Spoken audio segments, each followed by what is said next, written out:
So I think, yeah, it's important to be clear about what we're talking about, because the word universalism has lots of different meanings. You could say one way of talking about universalism is the hope of universal salvation. And so in that sense, I could describe myself as a hopeful universalist, is probably how I would put myself. Yes. But then there's also a way that Quakers talk about, I think, and probably the way that most Quakers understand universalism is talking about what could also be talked about as pluralism. So this idea that all religious traditions are united by a common, there's this common spiritual experience that unites, or that there's this common foundation that all these other religious traditions are built upon, and that's the most important thing is this thing that all these religious traditions share, and are just different ways of speaking about the same thing. And I remember, in the book I use a couple of metaphors. There's the one of we're all taking different paths up the same mountain. There's the metaphor of the people with blindfolds who are all holding a different part of the elephant. And so they describe it in different ways, like the trunk and the tail and the ear are all described in different ways, but they're all describing the same elephant. I remember going into a Quaker meeting a number of years ago and seeing a sort of tree, a small tree in a pot, which had the sort of the symbols of different faiths sort of hanging off it, almost like sort of Christmas tree decorations, and then with a poster or something saying all faiths are the same, something like all, saying that they're all the same. So different branches of the same tree. So it's a similar sort of metaphor. Now, my big problem with that, and I don't have a problem with people being universalists. I think in that sense, I think the difficulty is when people present this view as if it's not a religious belief of its own, as if it's not a religious tradition of its own, as if it's set apart from the religious traditions, as if you're able to take a step back and have this bigger view, as in you're able to take a step back and not have a blindfold and see the whole elephant, or you're able to be up in a helicopter and see the whole mountain. I think, or see the whole tree.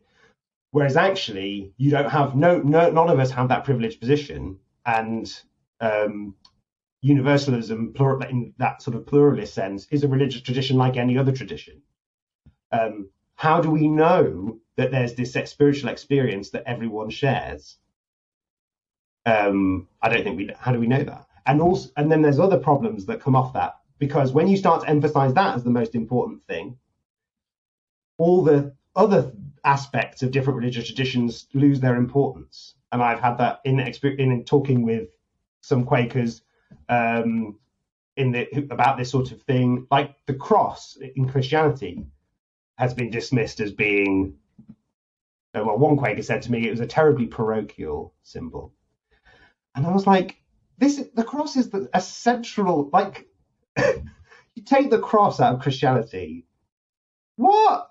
So and that sort of encapsulated this sort of arrogance, really, of being able to say to someone of another tradition, the things you think are most important, they're not actually the most important. The most important thing is actually this spiritual experience that we all share. So I think it can very easily erase difference. Also, I think when you come into dialogue with someone of another faith, if you're taking this pluralist approach, you're sort of saying, how are we the same? Or not even that, you're saying, how are you like me? What in your tradition do I recognize as the spiritual experience that I have? How do I see that in your tradition? And which I think is and I still mention this in the book, I think this has very sort of colonial resonances. And I think it's much better if we come to a conversation and say, how are we different? Like, differences aren't anything to be afraid of. I mean, this is why I hate John Lennon's Imagine. I hate it, because it's this in John Lennon's Imagine, there's this idea that if we just get rid of all our differences, if we get rid of if we get rid of all religions, then we'll all get along. It's like, that's not peace. Peace is peace amidst difference, is an accepting of difference and getting along in difference. I think I just want to highlight that there are some problems that it seems like, and I think this is how I initially approached it. It's like, this approach, this solves a lot of problems. It means we can be at peace. We can exist with all this theological difference within the Quaker community. We don't have to fight about it. And so people will talk about pluralism. And I saw somebody write a letter in The Friend describing it like this, as radically inclusive. But it doesn't include me. Like, pluralism is inclusive of pluralists. Pluralism is not inclusive of everybody, which is what pluralists seem to think it is, and it's not.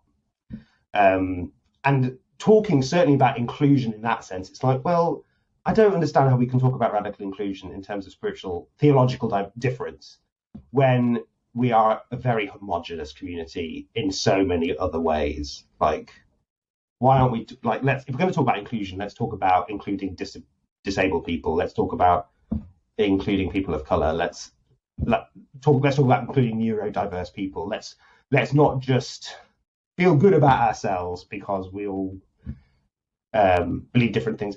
Even then, I think we talk about theological diversity, but I think the window of acceptable, expressible belief in Quakers in Britain is actually very narrow. I think there are other Quakers in Ireland, I think, do it a lot better. My experience of Quakers in Ireland is that they get they deal with theological difference in a much better, healthier way. Well, thank you very much for watching that short clip. I hope you found it interesting. If you'd like, please do click on the link to watch the full interview. And if you haven't already, please do consider liking and subscribing to find out more about Quakerism in Britain today. Thanks very much.